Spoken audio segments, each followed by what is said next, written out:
እንዳይወላውል በዲኑ እንዲጸና ያ ረቢ በኢማን ቀጥ እንድገኝ በሱና አሰላሙ አለይኩም ወራህመቱላሂ ወበረካቱሁ። ቤተሰቦቼ እንዴት ናቸው? ከኔ አልሐምዱሊላህ። ክርስቲያን ወገኖቼም ሰላም ብያለሁ። በያላችሁበት የአላህ እዝነት ረህመት አይለያችሁ።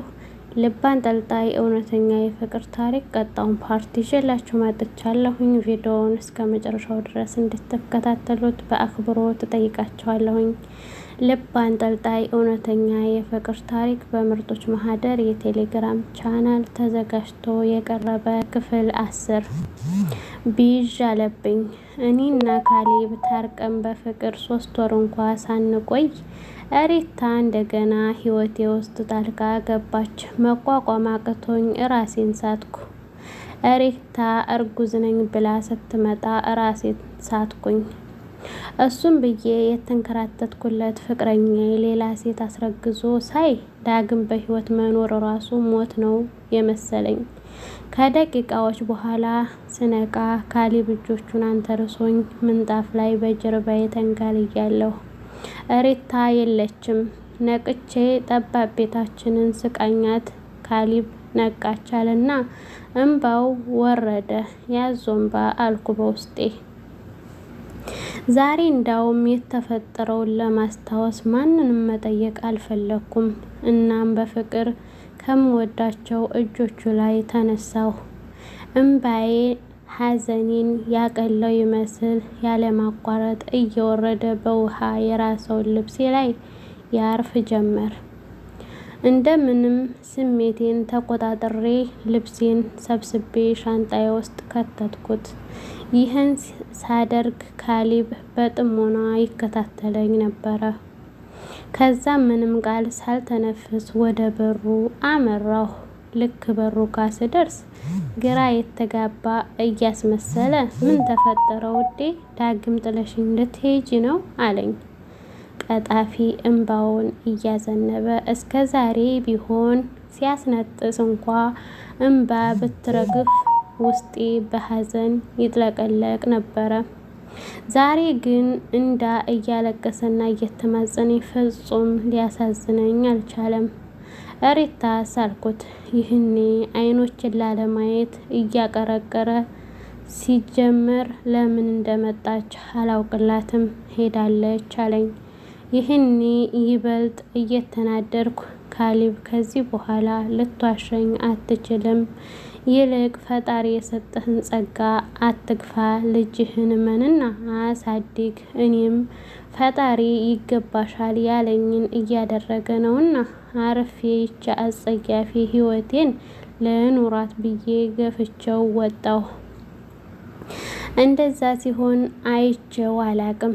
መሬት ላይ ተደፍቶ ተንሰቀሰቀ፣ ግን ሊያስቆመኝ አልቻለም። ወጥቼ ሆቴል ልሄድ በየመንገዱ ብቻዬን እያወራሁ አለቅስ ነበር። ከዛ ሆቴል ደርሼ የሰራተኞች ክፍል ገብቼ ተቀመጥኩ። የሙሐመድ ዘፈን ተከፍቶ እያንቀጠቀጠው ነበር። ታውልመድ ገላይ ታውልመድ ገላይ ትቶን የሄደን ሰው ገላይ አትበል ከለላይ ይላል። ይህም ሙዚቃ ስሰማ ቁስሌ የተነካ ያህል ተሰምቶኝ ተንሰቀሰቅኩ። ከዛ እዛው የተቀመጥኩበት ጋር ጋደም አልኩና እንቅልፍ ይዞኝ ሄደ። ልክ ስነቃ ሰዓቱ ወደ ምሽት ተቃርቧል። ከዛም ራሴን መጠጣትና አጉል ሱሶችን መተው እንዳለብኝ አሳመንኩት። ግን ስራ እስከማገኝ እዛው ሆቴል እያደርኩ መስተንግዶ መስራቴን ቀጠልኩ። ሴት ልጅ ፈተናዋ ብዙ ቢሆንም የኔ ግን ልክ አጣ። የሆቴሉ ባለቤት ልጅ እዛው ማደሬን ሲያይ ይፈታተነኝ ጀመር። ወይ መከራሽ! አንድ ቀን ዩናስ አጋጣሚ መጣ። ከካሌብ ጋር እንደታረቅን ካወቀ በኋላ መጥቶ የማያውቀው ዩናስ ዛሬ ሳየው ልክ አባቷን እንዳየች ህፃን እንባዬ ባይኔ ሞላ። የሚገርመው ፊቴን አይቶ ውስጤን ማንበብ ይችላል። እናም ውጭ ፈልግሻለሁ ብሎኝ ወጣሁኝ። እያለቀስኩ ካሌብ ያረገኝን ሁሉ ነገርኩት። አባብሎኝ ሄደ። ከዛ እንደ ቀድሞው እንገናኝ ጀመር። ሁሌም እንደሚያረገው ያስቀኝና ሀዘኔን ያስረሳኛል። አልፎም ስለወደፊት ይመክረኛል። ይሄ በእንዲህ እንዳለ አንድ ቀን ማታ ተረኛ ሆኜ ቀን ላይ ከዮናስ ጋር ስንዞር ዋልን። ፊልም አየን። ብቻ ደስተኛ ነበርኩ። የሚገርመው ምንም ያህል አብረን ብናሳልፍ ሴትነቴን ወይም ገላዬን አይመኝም። ታዲያ አብረን ውለን ልክ የስራ ሰዓቴ ሲደርስ ወደ ሆቴል ሸኝቶኝ ተመለሰ። ያን ቀን የባለቤቱ ልጅ ነበር። እሱ ሲኖር ሁሉም ነገር ይቀፈኛል። ዛሬም ልክ እንደዛው እየደበረኝ ሳስተናግድ ቆይቼ ሰዓት ሲደርስ ልተኛ ክፍሌ ገባሁ። ይህኔ ተከትሎኝ ገባና ከውስጥ ቆለፈው። ብጮሂ እገልሻለሁ አለኝና ልብሱን ለማውለቅ ቁልፉን ይፈታ ጀመር ይላል የዛሬው ፓርታችን። እዚህ ጋር ያበቃል። በቀጣይ በሌላ ፓርት እስከምንገናኝ ድረስ ሰላማችሁ ብዝት ይበልልኝ። ለቤት አዲስ የሆናችሁ ሰብስክራይብ እያደረጋችሁ ቤተሰብ ሆኑ። የደወል ምልክቷን በማጥቆር እንደዚህ ደስ የሚል የሚያስተምር ታሪኮች እንዲደርሷችሁ አድርጉ። ነባሮችም ደግሞ ላይክ ሸር እያደረጋችሁ ሀሳብ አስተያየታችሁን ኮሜንት ላይ አስቀምጡልኝ። በእርግጥ ይሄ ታሪክ በጣም ብዙ ትምህርቶች አሉት። አንደኛ ከእምነታችን ተቃራኒ ከሆነ ሰው ጋር ፍቅር መጀመር እንደሌለብን ያስተምረናል። እንደዚሁም ደግሞ ሁለተኛ ቤተሰብን ትተን ፍቅርን መምረጥ እንደሌለብንም ያስተምራል ማለት ነው። ማለት ቤተሰብ መርቆ ቤተሰብ ፈቅዶ የሰጠው ትዳርና ቤተሰብ ሳይፈቅድ በራሳችን ከቤተሰብ አእምሮ ወጥተን የሄድንበት ፍቅር አንድ አይደለም። ምክንያቱም ወንድ ልጅ ለቤተሰቦች ክብር ሲኖርሽ ነው የሚያከብርሽ። ወንድ ልጅ ደግሞ የሚወድሽ ቢሆን ቤተሰቦች ሲወዱሽ ነው። ለቤተሰቦች ክብር ከሌለሽ ቤተሰቦችሽን የራሳቸው ጉዳይ ብለሽ ካሽ ግን ያ ሰው ለጊዜው ሊወድሽ ይችላል።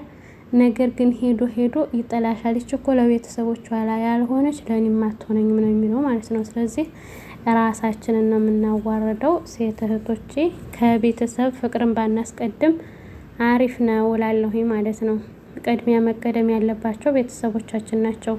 እንደዛ አዳቸውን አይተው ያሳደጉን ቤተሰቦቻችንን ጥለን መሄድ የለብንም። እነሱን ታላከበርን ደግሞ እነሱን ትተን ወንድ መርጥን ተሄድን ያ ሰው ደግሞ ነገኛን እንደማያከብረን እውነት እርግጥ ነው ማለት ነው። በምንም ምክንያት ሊያከብረን አይችልም። ለቤተሰቡ ያልሆነች ለኔ አትሆነኝም ነው የሚለውና ቤተሰቦቻቸውን አስቀድሙ። ከምንም በላይ ከማንም በላይ ደግሞ እምነታቸውን አስቀድሙ። ማንኛውም ነገር ቀሪ ነው። ፍቅርም ቢሆን ሄዶ ሄዶ ያልቃል። ሄዶ ሄዶ ቀሪ የሆነ ነገር ነው። እምነት ግን ህይወታችንም አልፎ የማይቀር ነገር ነው። እምነት ሞተንም የማይቀር ነገር ነው ማለት ነው። በእምነታችን ላይ ጸንተን ስንሞት ነው ፈጣሪያችን ጋር ሳንቀያየም እንደዚሁም ደግሞ አላህ ሱብሓነሁ ወተዓላ ተፈቀደ ጀነተ ፊርደውስን የሚወፍቀን እንግዲህ በእስልምናችን ላይ ጸንተን ስንሞት ነው ማለት ነው። አለበለዚያ ስንወላውል ፈጣሪያችንን ስናምጽ ኖረን ብንሞት የጀሃነም ራስ እንጂ ምን ሆነው ጀነትን በፍጹም ልናገኛት አንችልም ከእስልምና ወጥተን ተሞትን ማለት ነው። ስለዚህ በእምነታችሁ ላይ ጽኑ እንጽናላችኋለሁኝ። ውድ ቤተሰቦቼ በያላችሁበት አላህ ይጠብቃችሁ። ሰላማችሁን ብዝት ያደርግልኝ። አበረታቱኝ። እንደግ እንበረታታ እርስ በርሳችን ኢንሻአላህ። እኛ ያሳደግናቸው እኛ ትልቅ ደረጃ ያደረስናቸው ብዙ ሰዎችን መሸም እኛ የመዳም ቅማሞች ነን። ኢትዮጵያ ያለ ሰው አይደለም ማለት ነው። እነዛ አሁን ላይ የሚታዩ ኢትዮጵያሮችን ሁሉ ያሳደጓቸው ኢትዮጵያ ያለ ሰው ሳይሆን አረብ ሀገር ያለን ልጆች ነን ማለት ነው። እና እኛን ሲሆን ግን የሚያበረታታን አይኖርም። አይዞን ኢንሻአላህ እናድጋለን። ትልቅ ደረጃ ደርሰን በሀገራችን ላይ ገብተን ከሰው ቤት ወጥተን ብዙ ነገር የምንሰራ እንሆናለን ኢንሻአላህ። አብሽሩ፣ ተስፋ እንዳትቆርጡ፣ በርቱ። በያላችሁበት አላህ ይጠብቃችሁ። አሰላሙ አለይኩም ወራህመቱላሂ ወበረካቱሁ። ባይ ባይ።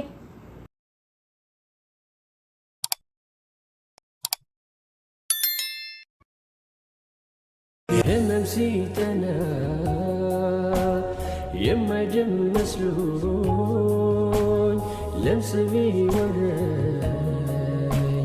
ማይነሳ መስሎኝ ደዌ ቢከበኝ የማይሽር መስሎኝ መውላ ነሳኝ ደርሶ እንደገና ጀሌላ ነሳኝ ደርሶ